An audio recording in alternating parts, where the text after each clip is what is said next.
I'm sure my mom was trying to protect me.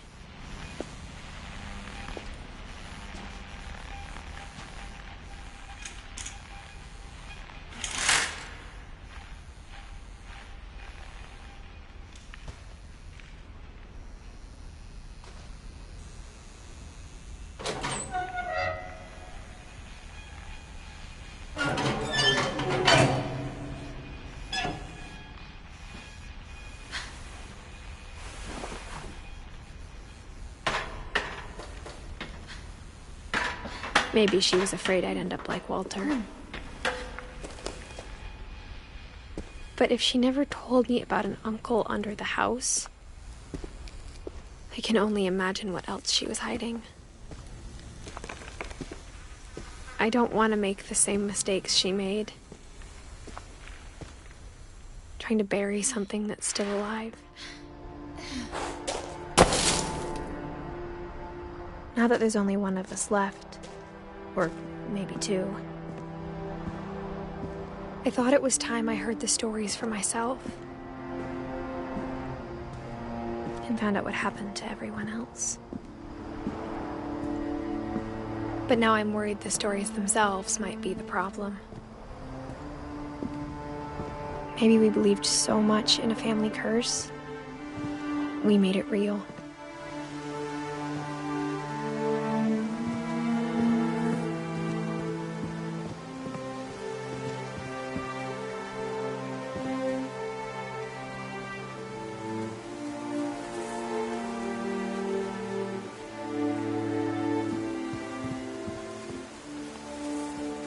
I don't know if I should even be writing this.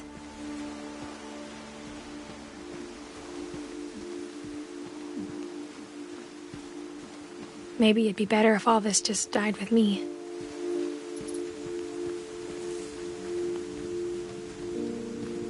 But I thought you should know about your family. And the history you're a part of.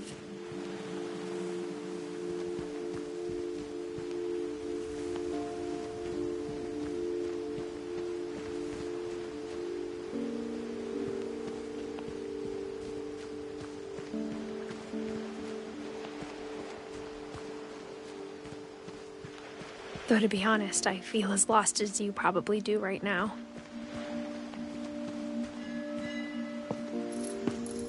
I think the people in these stories believed them, for what that's worth.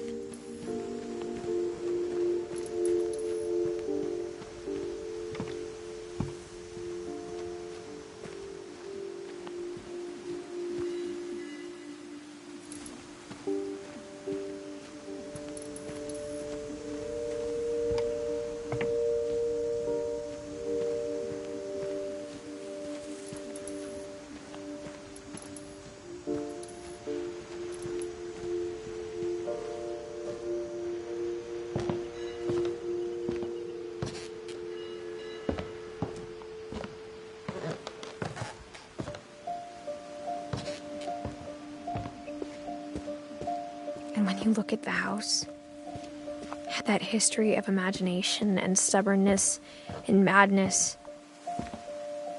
any of it seems possible.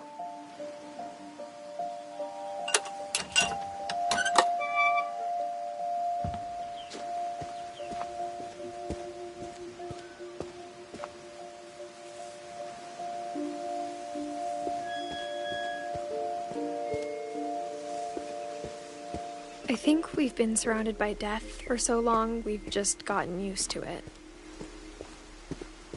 What kind of family finishes building a cemetery before starting the house?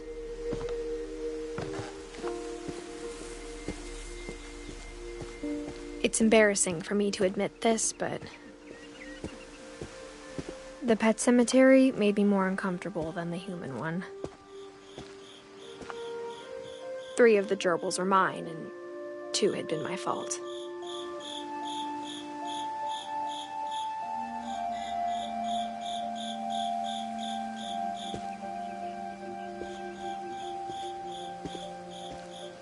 Sven built the house, but it was Edie who designed the cemetery.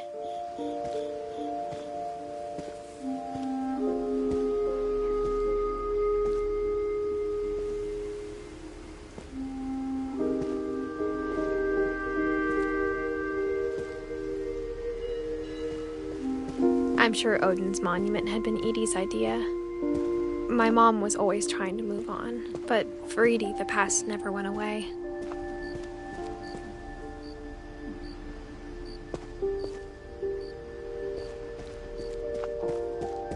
She could see it poking out of the water at low tide.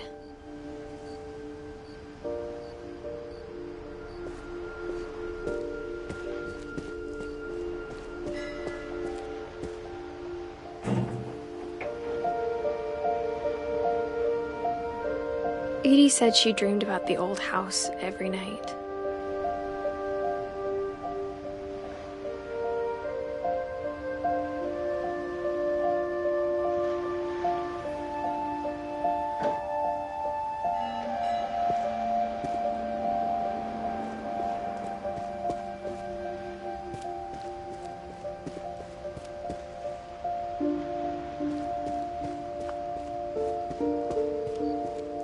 Edie's side was always easier for me to understand. But the older I get, the more I can see where my mom was coming from. Her dad had been pretty strict, but it wasn't enough to save her brothers. She was just trying to do better.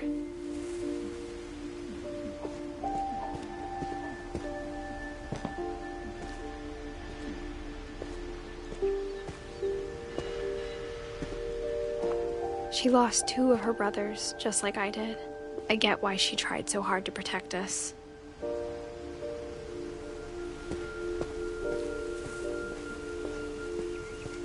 There's so many things I wish I could ask my mom now. Part of me thinks this is what she wanted all along. For me to come back someday and find everything out for myself.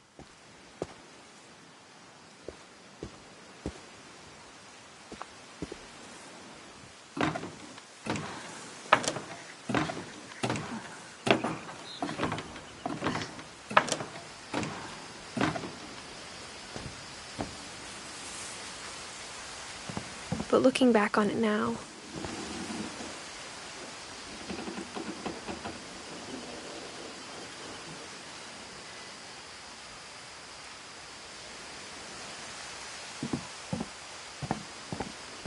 if she told me there was going to be so much climbing, I never would have come when I was 22 weeks pregnant.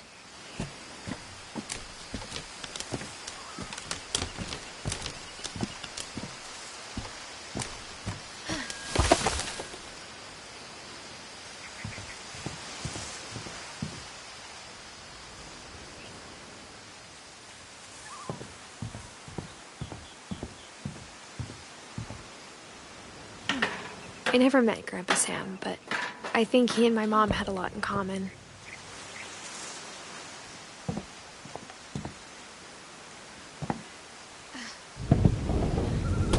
They were both pretty intense. Sam spent his life shooting photos, but Mom said he got nervous being in front of the camera. I guess we're all afraid of something.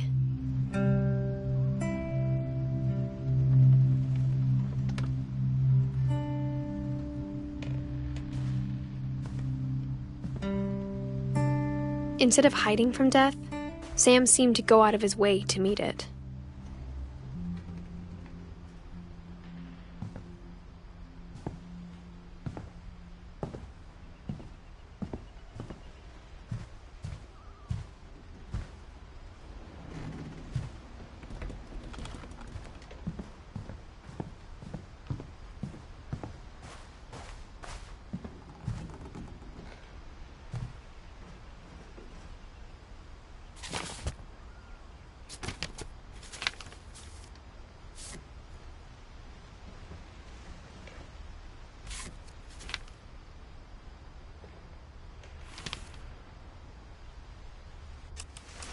Dawn, I promise, you'll never forget this weekend.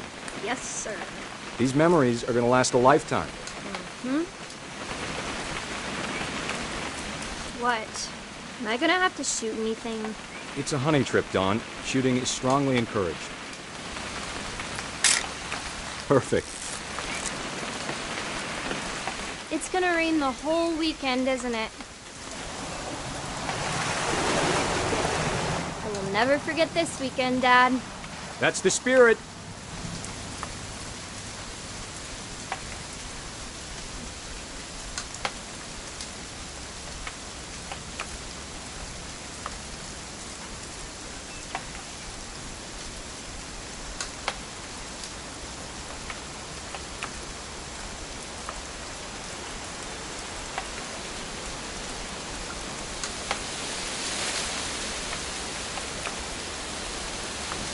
Please just take the damn picture.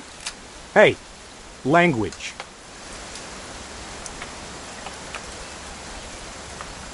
Smile, Dawn. Okay, got it.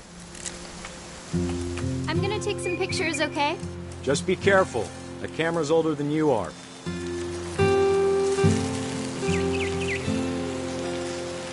Definitely should not have drunk all that coffee. You're right, Dad. It's starting to clear up. Still freezing, though. Nothing quite like being outside. Hey! That's a keeper. I'm just saying, I'm not always gonna be here, Dawn. You'll need to remember this stuff, if you want to survive. I'll be fine, Dad. You know who else thought he was gonna be fine? Some guy who died. Dawn, I'm being serious. I know, Dad. You're always serious. Doesn't being out here make you want to chill out? Well, to tell you the truth, I haven't been out here in 20 years. Dawn, don't you think you could find something more interesting to photograph? Last time I was with my brother Calvin. Man, that was a great trip. Your grandpa Sven taught us how to fish, how to build a fire. Dad! Good eyes, Dawn.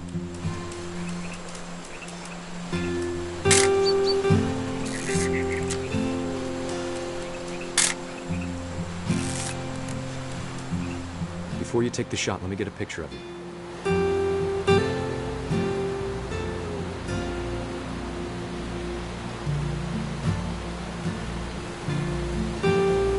Dad, I... Just breathe. Turn off your imagination. Focus on your target.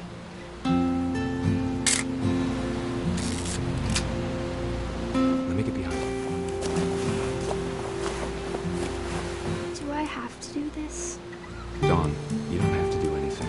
But if you want to survive, you'll need to be strong.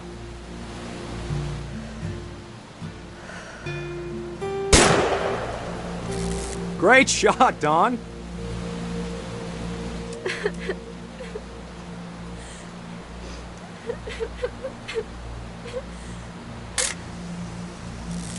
I'm proud of you, Dawn.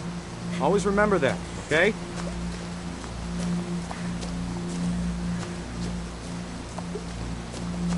Dad, it's twitching.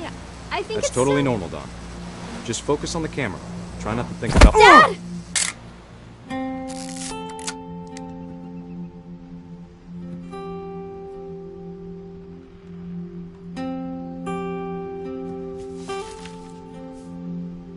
Of all these stories, that's the one I wish most that my mom had told me.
After Sam died, my mom and Edie got really close. They'd both lost a lot.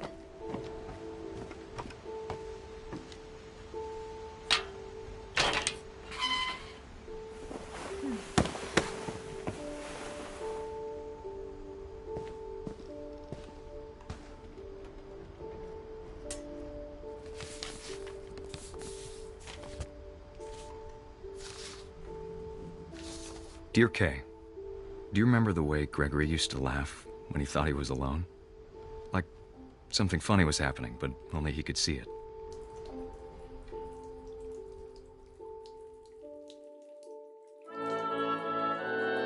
I think he saw things the rest of us don't.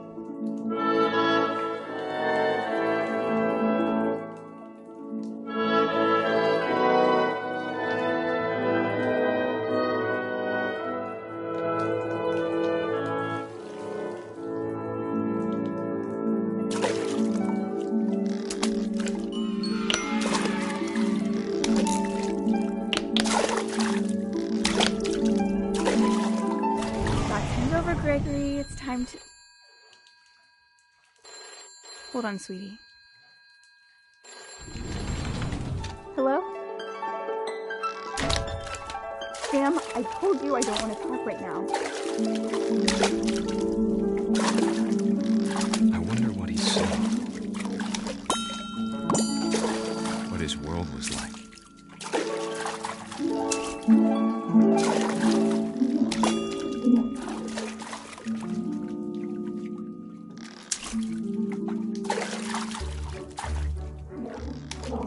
He reminded me so much of Calvin. Lost in his imagination.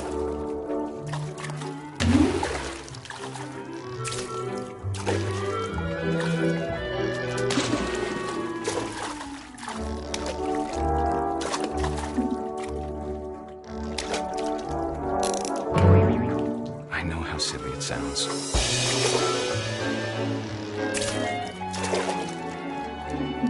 That I worried about a baby being too happy. But I could feel him slipping away. Sorry about that, Gregory. I know you did everything you could. Maybe if I hadn't called that night.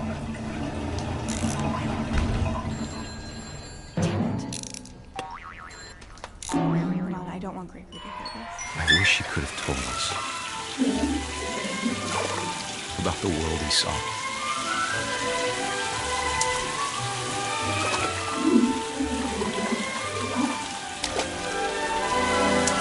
There's so much I don't understand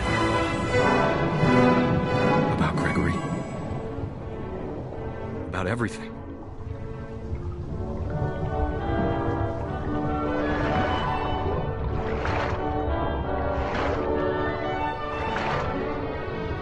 But I know what happened wasn't your fault.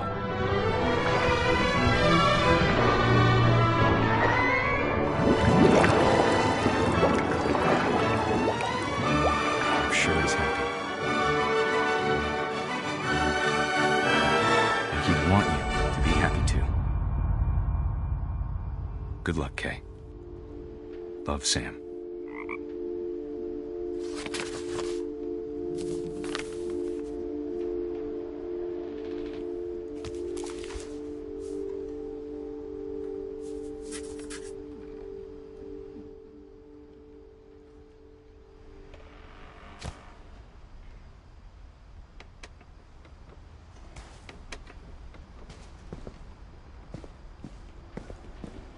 I can't imagine my mom ever writing poetry, and yet... A poem for Gus, who always said the wedding was a bad idea. Our father never hit us kids, at least not very hard, before the day my brother said with teenage disregard that he'd be dead before he'd see a wedding in our yard.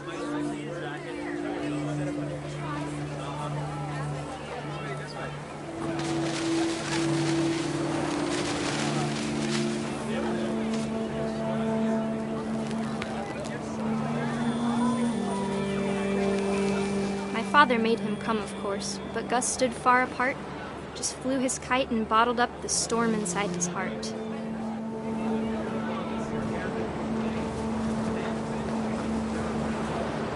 I tried to talk him out of it, but though he'd never met her, "We don't need a stepmom," were the words that I now remembered. pronounce you husband and wife. You may kiss the bride.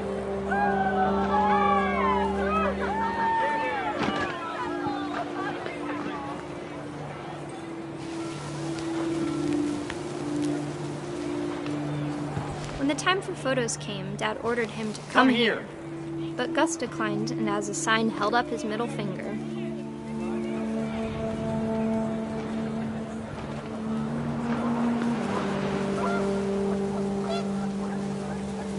The wind picked up, and panicked geese appeared and quickly went.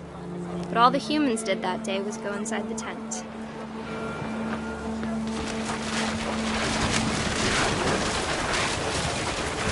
The rain came down in buckets then, but no one seemed afraid that nature might destroy the tent our dad had crudely made.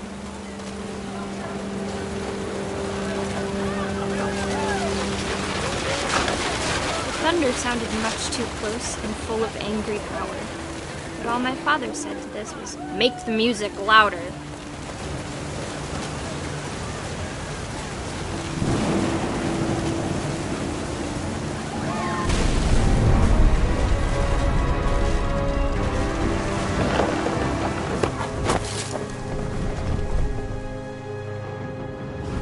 I wish that I could truly say I thought about you on that day. Out there on the beach alone, just you, the wind, the sea, and foam. But I didn't, until we found you.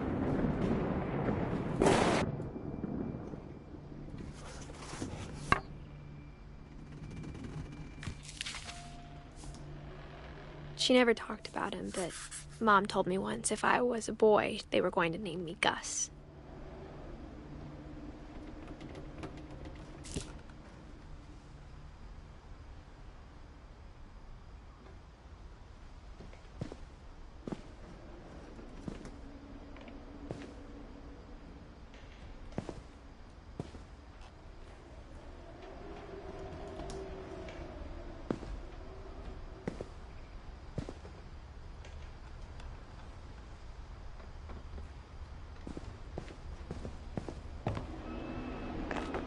My mom moved up to the loft after her brothers died. At the time, it was as far away as she could get.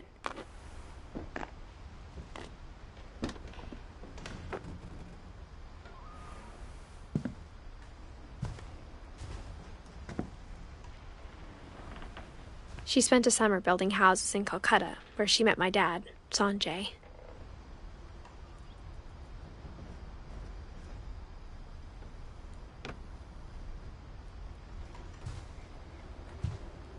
Religion was another thing my mom never talked about, but I think it helped her a lot after her dad died.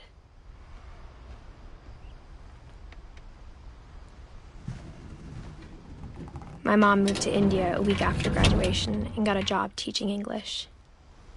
Louis was born a year later.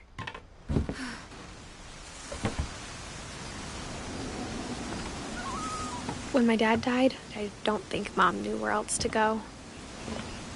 I'm sure Edie was happy to have her back.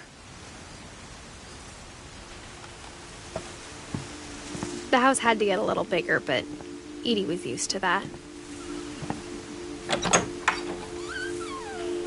And for a while, things were good.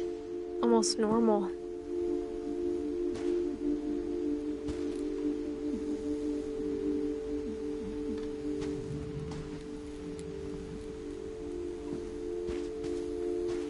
But it didn't last.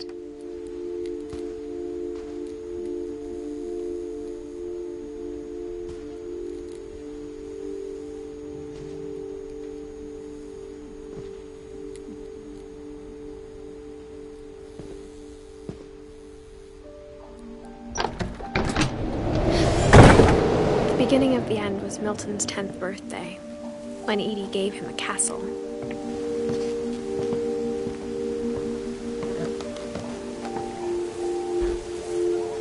After Milton disappeared, the only thing he left behind was a room full of paintings.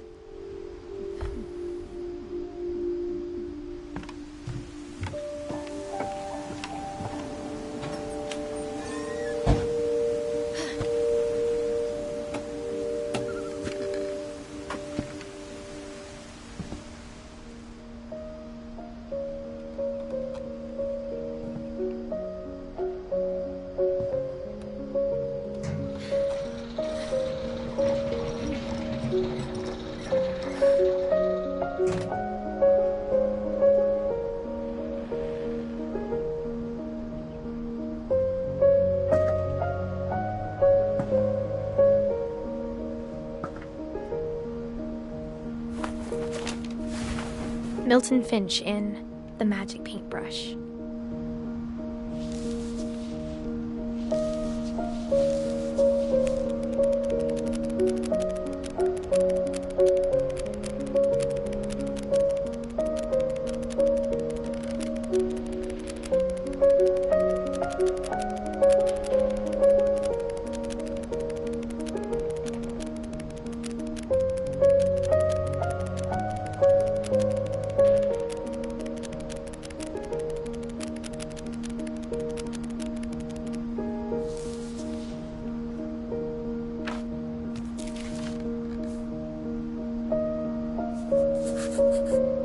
I was 4 when Milton disappeared.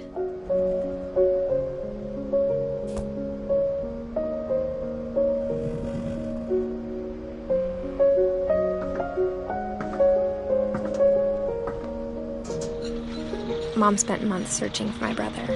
Then she sealed the doors.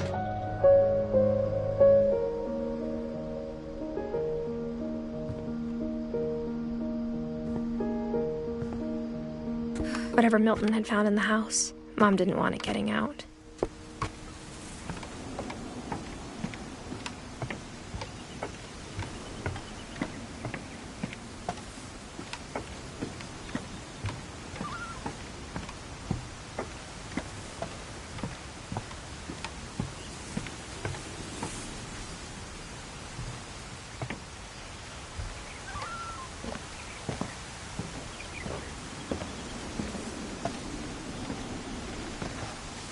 Mom definitely blamed Edie, but I think Louis blamed himself. After he graduated, he just spent more and more time in his room, until Mom got him a job at the cannery. Everyone always told me to stay out of Louis's room, except Louis.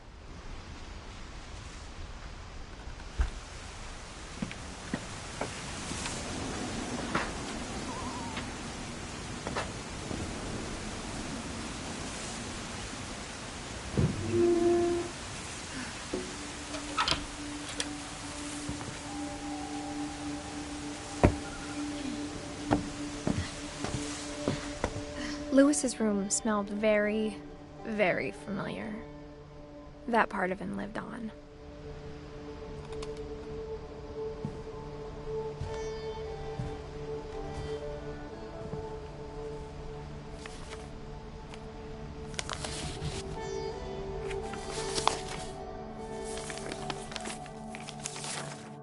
Dear Mrs. Finch, as Louis's psychiatrist, I can understand your desire for an explanation.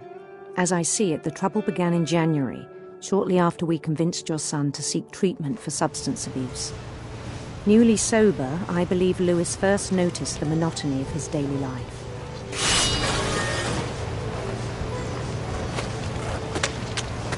He kept working at the cannery, but he withdrew part of himself. In our sessions, I saw the same behavior.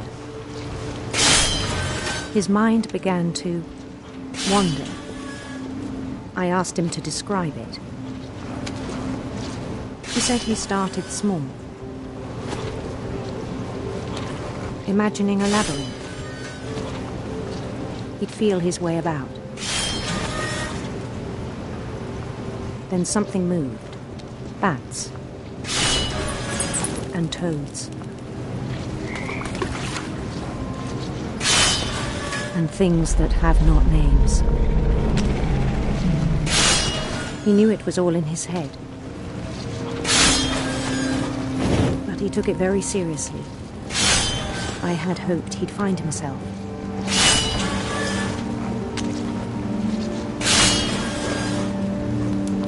But he found something more. I worried about him then. Daydreaming at the cannery, I spoke with his boss. But he said Louis had become a model employee. Methodical, tireless, focused. Like a whole new Louis. So I let him go on.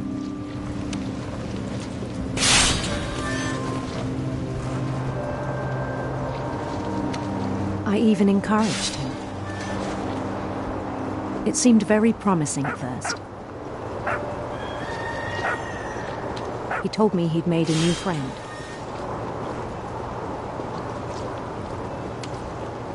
On the edge of a city he named Louis Topia. He built the city up slowly, brick by brick. Then he made musicians.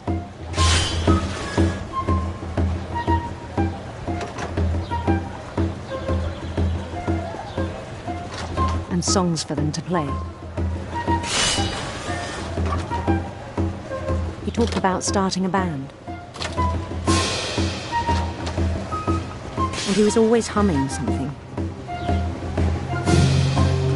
Every day his imagination grew stronger.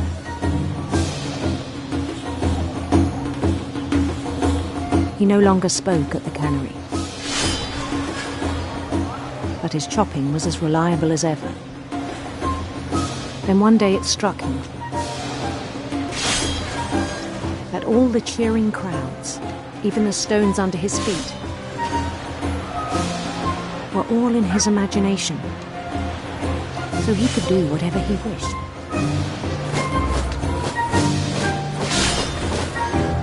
He held an election for mayor,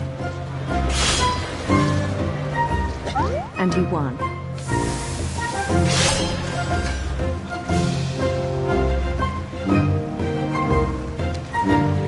They begged him to stay, but his mind was already wandering. It became a game for him.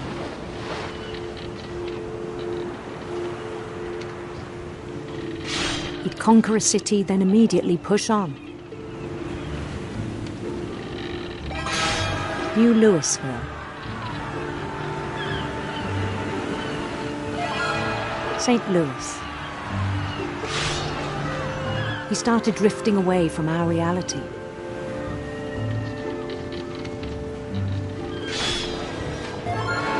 Minneapolis, until one day he forgot to go home from the cannery. Even as his mother pleaded with him, part of Louis kept sailing on.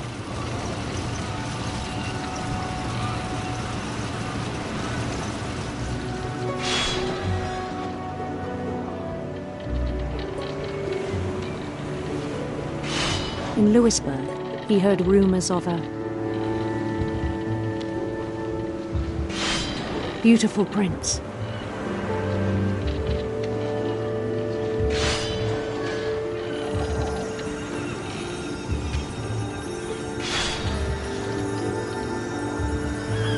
The prince was on his own quest for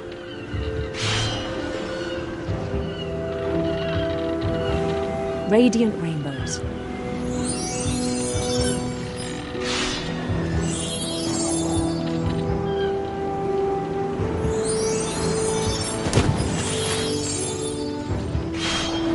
He followed the sound of his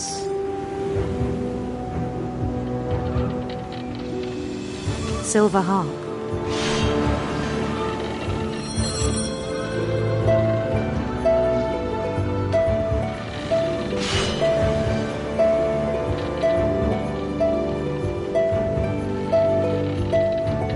His chase led him to a golden palace east of the sun and west of the moon.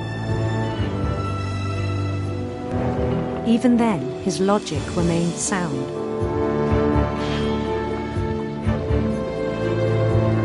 He knew the world was all in his imagination.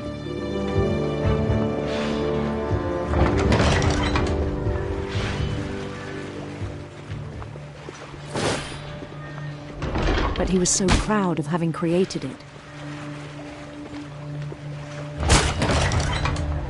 In his own eyes, he'd become something greater than a king.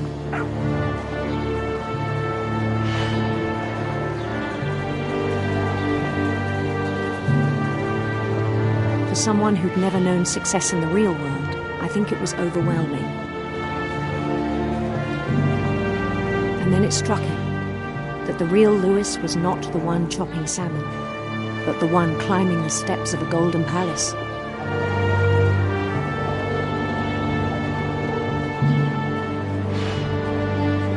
My imagination is as real as my body, he told me. It was hard to argue with him.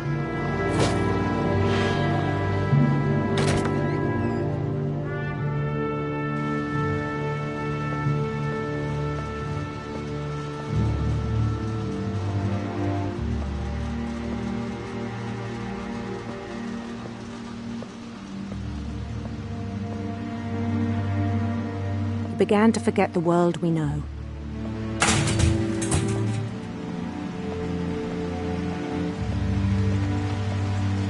I think it pained him to remember Lewis, the cannery worker.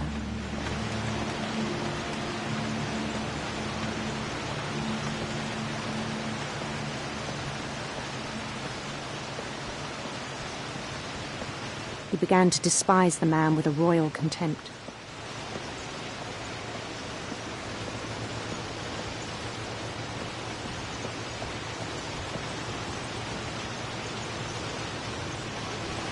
I still thought I could save him.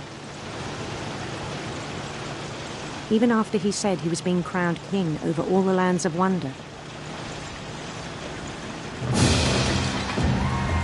The palace would be packed with his companions.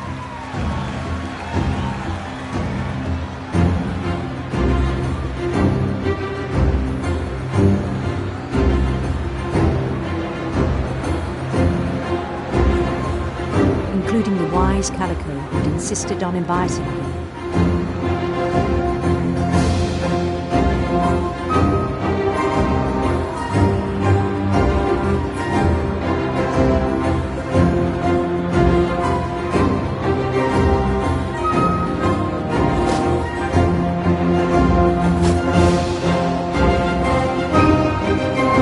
His prince waited, holding his crown.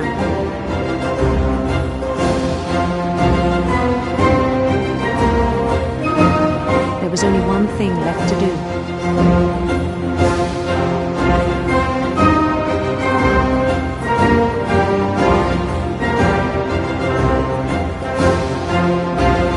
Bend down his head.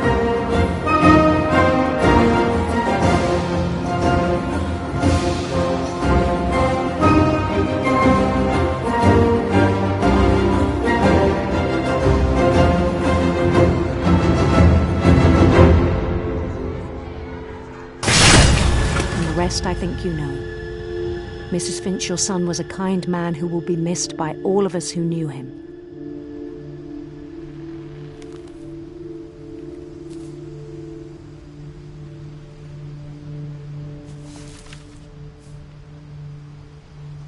My brother was really cool. I wish you could have met him.